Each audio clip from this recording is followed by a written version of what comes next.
বাবা, ওরে বাবারে, জল তেষ্টায় গলাটা একেবারে শুকিয়ে কাঠ হয়ে গেল। তেষ্টার চোটে এত সুন্দর ঘুমটাও চটকে একেবারে চচ্চড়ি হয়ে গেল। দূর।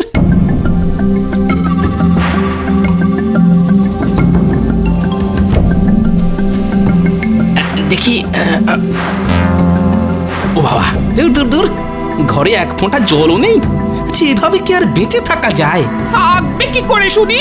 কত করে বললাম যাও গিয়ে এক কলসি জল নিয়ে এসো, কিন্তু কে কার কথা শোনে? ওই তো তুমি জল নিয়ে এসেছো। দাও তো কিনে, দাও দাও দাও। আরে আরে সাবধানে, পড়ে যাবে যে। ও প্রাণটা একেবারে জড়িয়ে গেল।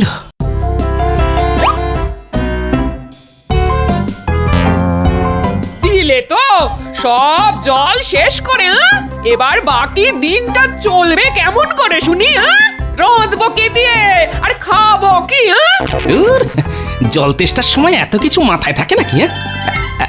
ওই দেখো, পেটে জল পড়তে না পড়তেই খিদেতে পেটের ভিতরে ইঁদুরগুলো যেন ডাকতে শুরু করে দিল। এই মানুষটার খালি খাওয়া আর ঘুম, তার বাইরে কিচ্ছুটি চেনে না। সারাদিন খাই খাই খাই খাই করে আমাকে একেবারে পাগল করে দিলে গো। দাও তো গিন্নি, একটু ছাতু মেখে দাও। হ্যাঁ, আজ ছাতু মাখা খেয়ে রাজসভায় যাব। সংসারে এখনো মেলা কাজ পড়ে আছে আমার, আমি পারবো না তোমার জন্য ছাতু মাখতে। ভগবান দুটো হাত দিয়েছে যখন, তখন হাত দুটোকে একটু কাজে লাগাও না।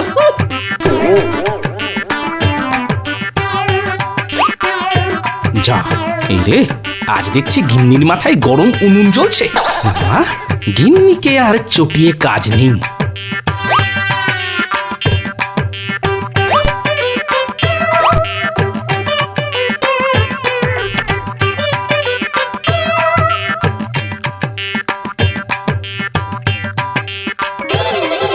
যা, জল ছাড়া ছাতু মাখবো কি করে?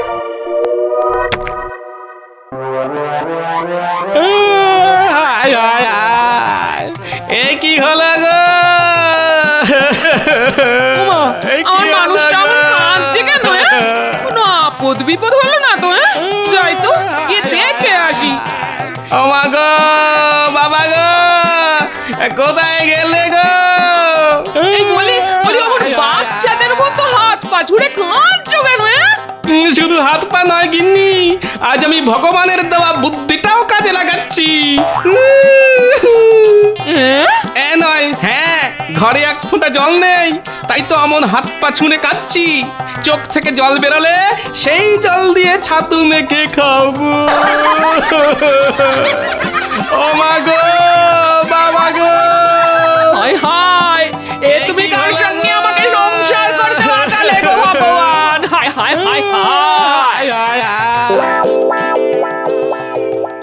মহারাজ, আজ কিন্তু আমি বেশি কথা বলবো না, একদম চুপটি করে বসে থাকবো, আগে থেকেই বলে দিলাম। হ্যাঁ।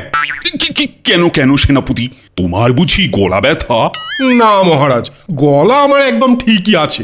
সমস্যাটা হলো জল নিয়ে। বেশি কথা বললে আমার আবার জল তেষ্টা পায়। মহারাজ, রাজ্যে রাজ্যে জলের সমস্যা দিনকে দিন বাড়ছে। জল আনতে রাজ্যের প্রজারা ওই 4 ক্রোশ পথ হেঁটে রাজ্যের শেষ প্রান্তে যে হাত শুকনো জলাশয়টা আছে সেখানে যেতে হচ্ছে। হ্যাঁ মহারাজ, জলের অভাবে আমার বাড়িতে রান্না বান্না সব শিখে উঠেছে। মহারাজ, আসার সময় দেখে এলাম চাষের জমিতে ফাটল ধরেছে, ধান গাছগুলো সব শুয়ে পড়েছে। এইভাবে চলতে থাকলে চাষবাস মাথায় উঠবে, রাজকোষ পুরো ফাঁকা মাঠ হয়ে যাবে। তখন নবাব বাহাদুরকে খাজনা দেবেন কি করে? বিপদ বিপদ, এ তো মহা বিপদে পড়া গেল দেখছি। বিপদ বলে বিপদ? জলের অভাবে আজ আমাকে আধ ভেজা ছাতু খেয়ে রাজসভায় আসতে হলো যে। আধ ভেজা ছাতু? লোকে জলের অভাবে মরছে আর তুমি ছাতু ভিজিয়ে জল নষ্ট করছো গোপাল। আগে আমি নিজের ভাগের জল দিয়েই ছাতু ভিজিয়েছি মন্ত্রী মশাই। নিজের ভাগের জল মানে? কি কি কি বলতে চাইছো গোপাল, একটু খুলে বলো তো। তবে শুনুন মহারাজ, আমি ছাতু ভেজানোর জন্য জল না পেয়ে হাত পা ছুঁড়ে কাঁদতে শুরু করলাম। কাদার ফলে আমার চোখ দিয়ে সামান্য জল বেরিয়ে এলো, আর আমি আমার চোখের জল দিয়ে ছাতু মেখে খেয়ে নিলাম।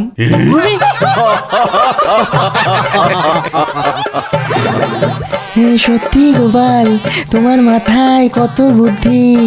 বাধ্য হয়ে নাক চেপেছি, শ্বাস করেছি বন্ধ। গোপালের মাথায় আছে বুদ্ধি আর গায়েতে দুর্গন্ধ। ঠিকই তো গোপাল, বাবা তোমার গা থেকে না একটা বিশ্রী গন্ধ বেরোচ্ছে। সত্যি করে বলো তো গোপাল, কতদিন স্নান করো না? সে আর দুঃখের কথা আর কি বলবো, ঘরে স্নানের জল নেই।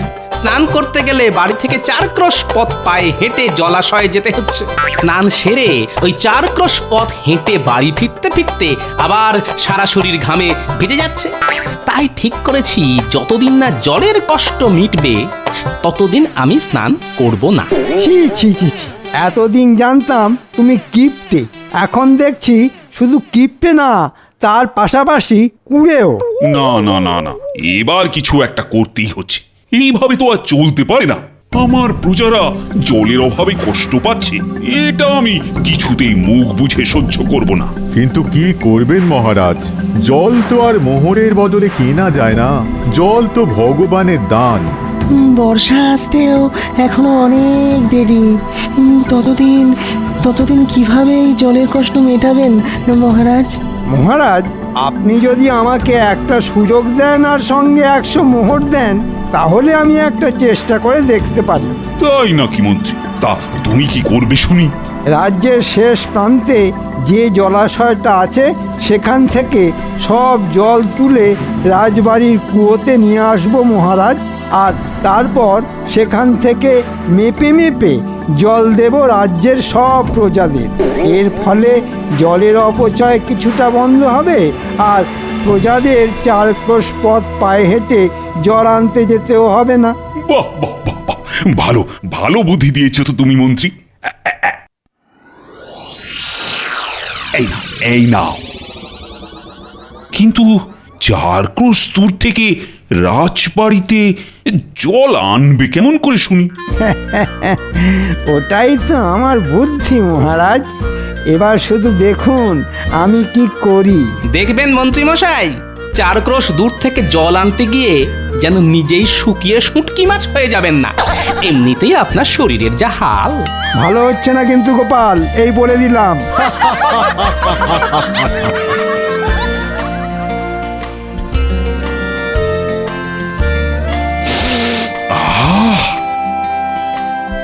বেশ সুন্দর গন্ধ বেরিয়েছে দেখছি। আজ কি রান্না হয়েছে রানী? আজ তোমার পছন্দের আলু পোস্ত, মাছের ঝোল আর খাসির মাংস রান্না করেছি। বাবা বাবা বাবা, দাও দাও, আর দেরি করো না, আমি যে আর অপেক্ষা করতে পারছি না।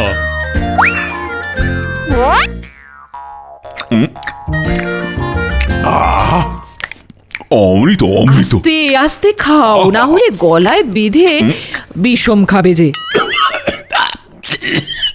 জল চল চল। কতবার বলেছি খাওয়ার সময় বেশি কথা বলবে না, কিন্তু কে কার কথা শোনে? এই কে আছো? মহারাজের জন্য জল নিয়ে এসো তাড়াতাড়ি। জো হুকুম রানীমা। দাও দাও তাড়াতাড়ি বাবা।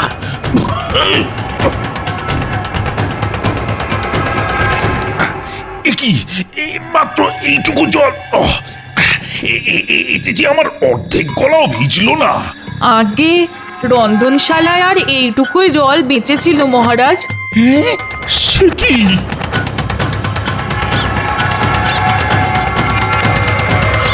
আমাদের ডেকেছেন মন্ত্রী মশাই?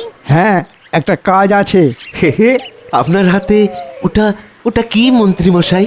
খালি এদিক ওদিক নজর, এতে মোহর আছে, মহারাজ দিয়েছেন।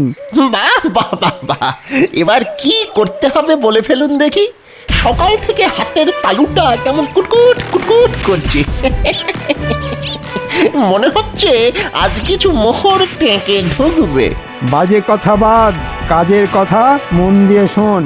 রাজ্যের শেষ প্রান্তে যে জলাশয়টা আছে সেখান থেকে রাজবাড়ি পর্যন্ত একটা সরু নালা কাটতে হবে, যাতে জলাশয় থেকে সব জল এসে রাজবাড়ির কুয়োয় জমা হয়। বুঝেছি মন্ত্রী মশাই, তাহলে আজ থেকেই কাজ শুরু করে দি। হ্যাঁ হ্যাঁ তাই কর। এই নে ধর তোদের পারিশ্রমিক, এখন চটপট কাজ শুরু করে দে তো। এবার এই বাকিটা ঢুকবে আমার ট্যাঁকে। পাওয়া যায়, একেই বলে সুযোগের সৎ ব্যবহার।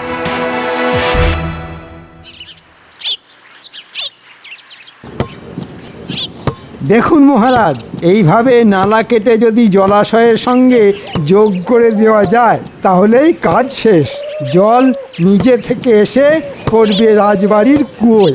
বাহ মন্ত্রী বাহ, তোমাকে যতটা বোকা ভাবতাম তুমি দেখছি ততটা বোকা নও। মহারাজ, আপনি আমার প্রশংসা করছেন না নিন্দা করছেন, মানে কিছুই বুঝতে পারছি না।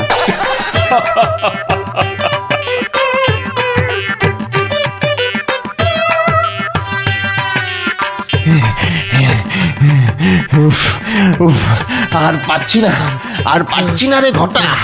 একে একে চড়া রোদ, তার উপর ওই হাতের কাছে জলও নেই।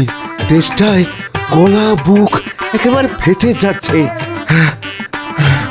দরকার নেই মোহরের, চল পালিয়ে যাই। আপনি বাঁচলে বাপের নাম। ঠিক ঠিক বলেছিস বটা, ঠিক বলেছিস। না হলে আমাদের এই রোদে এই পটল তুলতে হবে। হ্যাঁ ঠিক বলেছিস। কিরে চুপ করে দাঁড়িয়ে পড়লি কেন? আমাদের ছেড়ে দিন মন্ত্রী মশাই, আমাদের দ্বারা এই কাজ হবে না। বললেই হলো ছেড়ে দিন। গুনে গুনে মোহর নেওয়ার ডালা মনে ছিল না? এই ধরুন আপনার মোহর। এই কটা মোহরের জন্য আমরা পটল তুলতে চাই না। আর কিছুক্ষণ এখানে দাঁড়ালে আমরা শুকিয়ে একেবারে শুটকি মাছ হয়ে যাব। চল চল বটা চল, আমরা বাড়ি যাই। এই রোদে আর দাঁড়াবো না। চল চল। কি মন্ত্রী, আমি যে তোমাকে 100 মোহর দিলাম, তা ওরা তোমায় মাত্র 10 মোহর ফেরত দিল কেন? তাহলে বাকি মোহর কোথায় গেল? মানে বাকি মোহরগুলো আমার কাছেই আছে মহারাজ, সময় মতন ওদের ঠিক দিয়ে দিতাম। তোমাকে চিনতে আমার আর বাকি নেই, কোনো কাজ হবে না তোমার দ্বারা। মরকট কোথাকার, বাকি মোহরগুলো আজকের মধ্যে ফিরিয়ে না দিলে না তোমার গর্দান নেব, এই আমি বলে দিলাম।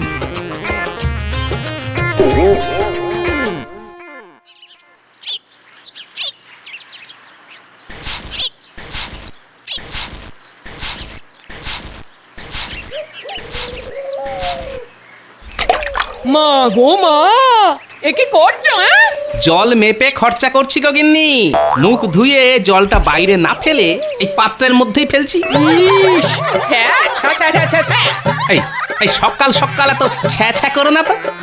এমনিতেই জলের যে অভাব, তার মধ্যে শুধু মুখ ধোয়ার জন্য জল নষ্ট করা মানে বোকামি, বুঝলে?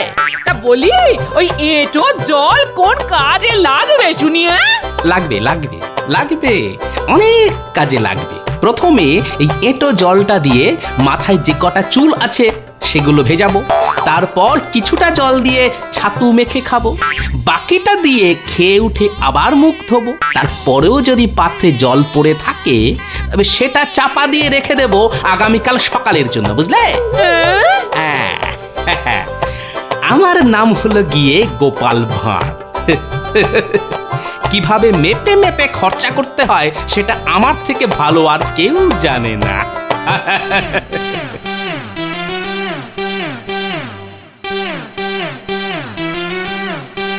কি ব্যাপার মহারাজ, আপনাকে দেখে বড় চিন্তিত মনে হচ্ছে। রাজ্যে এমন একটা মন্ত্রী থাকতে চিন্তা না করে উপায় আছে? সে কি মন্ত্রী মশাই, এইবারও আপনি? হ্যাঁ হ্যাঁ, প্রত্যেকবারের মতো এইবারও আহাম্মক মন্ত্রীটা না গাধার মতন বুদ্ধির পরিচয় দিয়েছে। তাই বলি, আমাদের মন্ত্রী মশাই আজ কেন ভেজা বিড়ালের মতন এক কোণে চুপটি করে দাঁড়িয়ে আছেন। ভেজা নয় গোপাল, শুকনো বেড়াল বলো। জলের যা আকাল। এবার তাহলে কি হবে? দূর এক একটা আকাট অকম্মার ঢেঁকি সব আমার রাজসভায়, কারো দ্বারা যদি কোনো একটা কাজ হয়েছে। কি গোপাল, এবার তুমি একটা উপায় খুঁজে বার করো। হ্যাঁ গোপাল, একমাত্র তুমিই পারবে এই জলের কষ্টের হাত থেকে আমাদের বাঁচাতে। গোপাল আর কি বা করবে? গোপাল তো আর জল তৈরি করতে পারবে না। কি গোপাল, কিছু বলো। আগে মাথায় বুদ্ধি থাকলে আকাশের চাঁদও পেড়ে আনা যায় মন্ত্রী মশাই। সেখানে জলের কষ্ট দূর করা তো সামান্য ব্যাপার। তোমার খালি মুখেই বড় বড় ভাষণ, কাজের বেলা ফক্কা। না, অনেক অপমান সহ্য করেছি, আর নয়। মহারাজ, আমি কথা দিলাম 3 দিনের মধ্যে রাজ্যের এই জলের কষ্ট আমি মিটিয়েই ছাড়বো। না হলে আপনি আমার নামে গাধা পুষবেন। বাহ, এ তো দেখছি একেবারে আত্মবিশ্বাস গুলে খেয়েছে। কিন্তু রাজ্যে তো জলই নেই, তাহলে কিভাবে গুললো?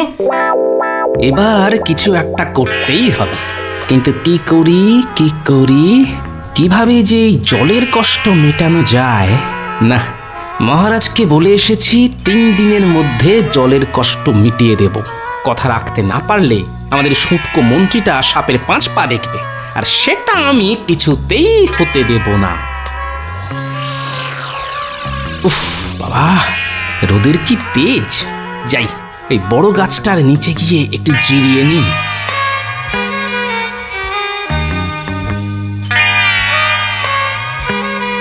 হে, আশেপাশের সব চারা গাছগুলো প্রায় শুকিয়ে আধমরা হয়ে গেছে দেখছি। কেবল এই বড় গাছগুলো ঠিক আগের মতোই আছে, যেন বড় গাছগুলোর জলের অভাব মালুমই হচ্ছে না। কিন্তু এমন কেন? বিজ্ঞান, এর উত্তর দিতে পারবে একমাত্র বিজ্ঞান।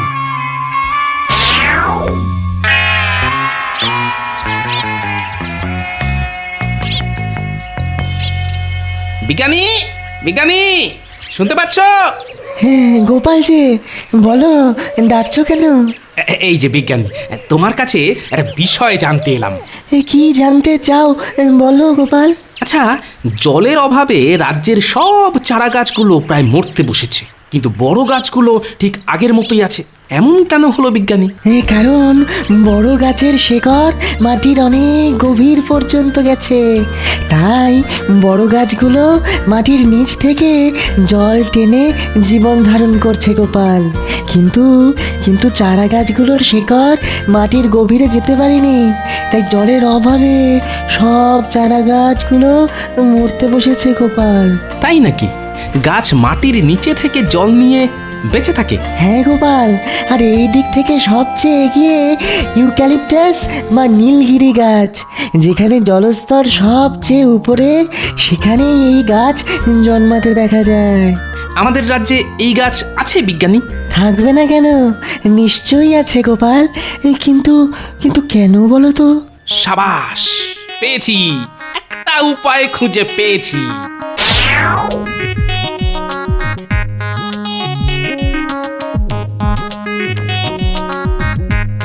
ভালো করে খুঁজো বিজ্ঞানী, খোঁজ পেলেই আমাকে ডাকবে। আচ্ছা গোপাল, পেয়েছি গোপাল,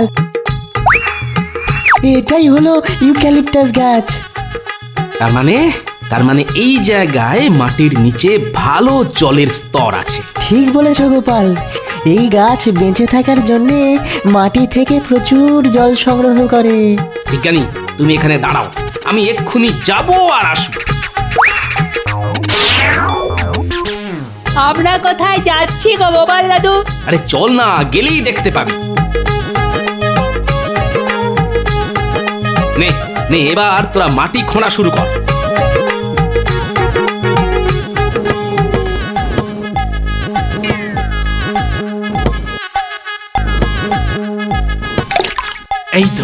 এই তো যেটা ভেবেছিলাম সেটাই হয়েছে।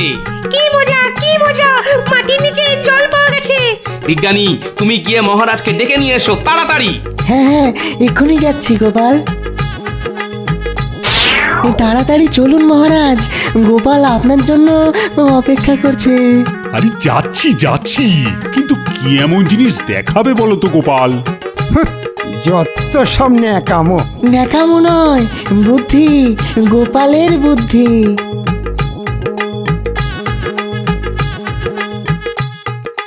হ্যাঁ? এখানে এত জল এলো কিভাবে? দেখুন মহারাজ, আমি কথা রেখেছি। তবে আমি একা নয় মহারাজ, আজ বিজ্ঞানী না থাকলে আমার মাথায় এই বুদ্ধিটাই আসতো না। বিজ্ঞানী আবার কি করলো? বিজ্ঞানী তো আমাকে ইউক্যালিপটাস গাছ সম্পর্কে বলল, আর শুনেই আমার মাথায় এই বুদ্ধিটা খেলে গেল। তা ঠিক, ইউক্যালিপটাস গাছ যেখানে জন্মায় সেখানকার মাটির নিচে জলস্তর থাকা অবশ্যম্ভাবী, এটা আমি জানতাম। কিন্তু গোপালের মাথায় যে এমন একটা বুদ্ধি আসবে সেটা তো আমি জানতাম না। এই জন্যই তো ও বুদ্ধির রাজা গোপাল ভাঁড়। এবার রাজ্যে যত ইউক্যালিপটাস গাছ আছে তাদের গোড়ায় ইদারা খোঁড়ার ব্যবস্থা করুন মহারাজ, তাহলেই জলের কষ্ট রাতারাতি গায়েব হয়ে যাবে। আমি এক্ষুনি প্রহরী পাঠাচ্ছি। আজ রাতের মধ্যেই প্রত্যেকটা গাছের পাশে একটা করে ইঁদারা খুঁড়ে দেওয়ার ব্যবস্থা করছি আমি। আর আমার এই নাতি নাতনিগুলোকেও একটু দেখবেন মহারাজ, বেচারারা অনেক কষ্টে এই গরমের মধ্যে কোদাল শাবল চালিয়ে গর্ত খুঁড়েছে মহারাজ। শুধু নাতি নাতনি নয়, নাতি নাতনিদের সঙ্গে ওদের দাদুকেও আমি পুরস্কার দেব। আহ, কথাটা শুনে প্রাণটা জুড়িয়ে গেল মহারাজ। ঠিক যেমন জল তেষ্টার পর গলায় জল পড়লে প্রাণটা জুড়িয়ে যায়।